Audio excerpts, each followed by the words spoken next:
Oke teman-teman, di sini saya akan memperkenalkan diri saya, yaitu saya bernama Ananda Mulia Pratiwi dari kelas PAIH semester 2. Di sini saya akan membawakan video ilmu pengetahuan Islam yang berjudul Fadilah Ilmu. Nah, fadilah ilmu ini dibagi menjadi 3 subbab ya teman-teman. Yang pertama, ilmu sebagai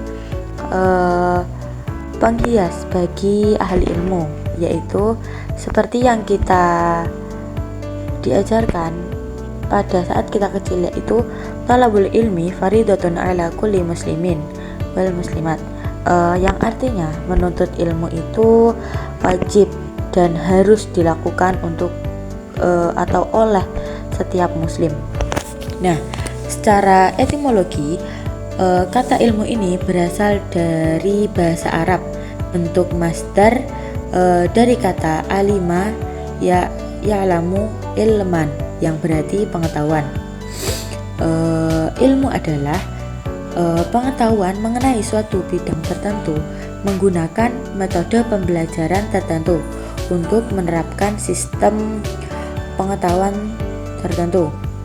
Menurut Al-Qayyim, ilmu adalah penghias bagi orang-orang yang mempelajari ilmu atau ilmu pengetahuan. Dengan ilmu, kita dapat memiliki wawasan keilmuan yang sangat luas dan juga dapat kita manfaatkan di kalangan masyarakat pada umumnya.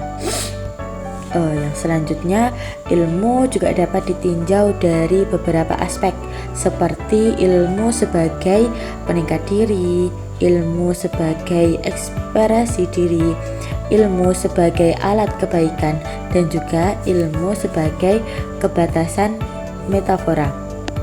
Nah, menurut Al-Zarnuji menjelaskan urgensi keilmuan atau keutamaan ilmu untuk mendorong para penuntut ilmu agar mempelajari ilmu dengan tekun dan bijaksana.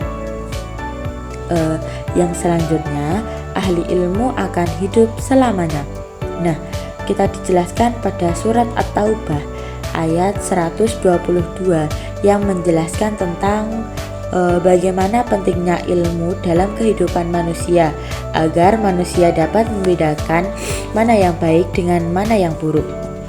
Maka dari itu, kita sebagai umat muslim yang berilmu dapat menjalani kehidupan yang nyaman, aman, tentram, dan juga dapat hidup selamanya. Dapat diartikan hidup selamanya itu mengenai tentang wawasan dan juga keilmuannya yang kita dapat mewarisinya ke keturunan-keturunan kita. Jadi kita itu dapat memberi wawasan yang sangat luas kepada anak cucu kita seperti itu. Jadi yang hidup selamanya itu hanyalah ilmunya, bukan raga dan juga jiwanya kita. Dan juga kepercayaan tentang keabadian ilmu, keabadian hidup tidak saja didominasi oleh agama-agama besar, tetapi juga dapat kepercayaan masyarakat kuno. Bangsa Mesir kuno percaya bahwa roh orang yang mati akan menuju langit. Yang selanjutnya, cara ilmu pengetahuan dapat dikategorikan atau dapat dikatakan sebagai ilmu yang akan hidup selamanya, yaitu penemuan dan teori yang berpengaruh. Penemuan dan teori yang berpengaruh itu seperti tokoh-tokoh pada zaman dahulu memberikan atau mewarisi warisannya kita mewarisi warisan beliau-beliau kepada kita. Jadi melalui sejarah-sejarah yang ada di Indonesia ini. Yang kedua, warisan keilmuan, kayak semisal guru mewarisi ilmunya kepada muridnya, seperti itu. Yang selanjutnya, kontribusi abadi, dan juga yang selanjutnya publikasi dan dokumentasi. Jadi publikasi dan dokumentasi itu para ahli ilmu mendokumentasikan atau mengabadikan keilmuan mereka tersebut, dan juga kita dapat mengetahui atau mendapatkan wawasan yang sangat luas dari dokumentasi tersebut. Yang selanjutnya, ilmu akan hidup selamanya juga dapat ditinjau dari beberapa aspek, seperti ilmu sebagai warisan ilmiah, ilmu menjadi pengaruh sosial, kekekalan ide, keterbatasan, dan perspektif yang lebih realistis, dan juga faktor lain yang mempengaruhi warisan ilmu tersebut. Yang selanjutnya, ahli ilmu akan memberikan petunjuk bagi orang-orang yang belum mengenal ilmu. Seperti yang dijelaskan dalam Islam ini, menuntut ilmu bukan hanya sekedar memperoleh pengetahuan sistematis, melainkan juga membentuk karakter seseorang agar dapat selalu beriman, bertakwa, dan berakhlak mulia, dan juga dapat membedakan mana yang baik dengan mana yang buruk. Yang selanjutnya, kita sebagai umat muslim juga memberikan petunjuk bagi orang-orang yang belum tahu bagaimana cara berilmu itu, dan kita juga bersumber dari Al-Quran dan hadis menjadi dasar dan pedoman dalam menuntut ilmu. Menuntut ilmu merupakan salah satu bagian terpenting bagi kehidupan manusia. Tanpa adanya ilmu, manusia tidak akan bisa berkembang dan menjalani hubungan dengan baik.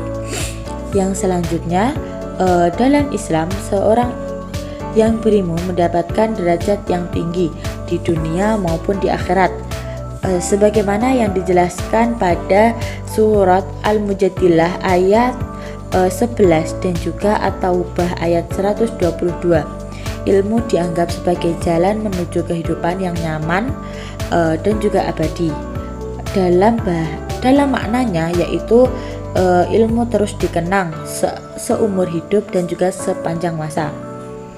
Yang selanjutnya, ilmu juga dapat membantu kita dalam beberapa hal, seperti memecahkan masalah mau individual maupun kemasyarakatan. Yang selanjutnya, membuat keputusan yang tepat. Yang selanjutnya, menguatkan kualitas hidup. Yang selanjutnya, memahami alam semesta. Sekian video dari saya. Apabila ada kurang lebihnya, saya mohon maaf sebesar-besarnya. Akhiru kalam, wabillahi taufiq walhidayah, waridha wal inayah. Wassalamualaikum warahmatullahi wabarakatuh.